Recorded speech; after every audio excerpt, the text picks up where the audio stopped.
ایک عورت عراق سے آئی، اس کی 5 یتیم بچیاں تھیں تو اسے ضرورت تھی وظیفے کی۔ اس نے آ کے پوچھا حضرت عمر بن عبدالعزیز کا گھر کہاں؟ تو لوگوں نے فرمایا وہ سامنے جو ٹاٹ اور بوریے کا پردہ لٹک رہا ہے وہ عمر بن عبدالعزیز کا گھر ہے۔ دروازے پہ دستک دی تو ایک عورت اندر برتن دھو رہی تھی۔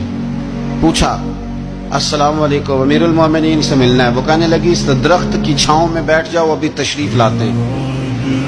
تھوڑی دیر گزری تو حضرت عمر بن عبدالعزیز آئے تو کنویں سے پانی نکال کے نا، سین میں کنواں تھا تو جو جگہ میں مٹی اڑ رہی تھی نا، گرد اڑ رہی تھی، ہوتا ہے نا عصر کے بعد لوگ پانی پھینکتے ہیں، وہاں پانی پھینکنے لگے، چھڑکاؤ کرنے لگے۔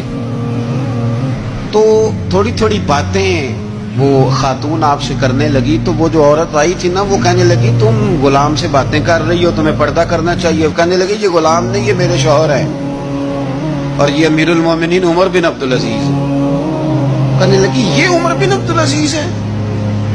کہا ہاں یہ عمر بن عبدالعزیز ہے۔ تو وہ خاتون حاضر ہوئی، کھجوریں اس کو دی گئی کھانے کے لیے۔ اس نے کہا حضور میری 5 یتیم بیٹیاں ہیں، مجھے وظیفہ چاہیے۔ جناب عمر بن عبدالعزیز نے ایک بیٹی کا نام پوچھا، ولدیت پوچھی، وظیفہ لکھا۔ عورت کہنے لگی اللہ تیرا شکر ہے میری بچی کا وظیفہ لگ گیا۔ دوسری کا نام پوچھا، ولدیت پوچھی، عمر پوچھی، وظیفہ لگایا، اللہ تیرا شکر ہے میری یتیم بچی کا وظیفہ۔ 4 بچیوں کے وظیفے عمر لکھتے رہے، خاتون اللہ کی حمد کرتی رہی۔ 5ویں کا لکھنے لگے تو کہنے لگی میں نے زمانہ بڑا دیکھا ہے پر عمر بن عبدالعزیز تیری طرح کا بندہ نہیں دیکھا۔ آپ فرمانے لگے اب میں 5ویں کا وظیفہ نہیں لکھتا، 4 کا وظیفہ جا کے گورنر سے منظور کرا لے اور 4 کو کہنا تھوڑا تھوڑا 5ویں کو بھی دے دے۔ حضور کیوں نہیں لکھتے؟ فرمایا جب تک تو حمد کے لائق رب کی حمد کر رہی تھی میں وظیفے لکھ رہا تھا، اب تو نے میری تعریفیں شروع کر دی۔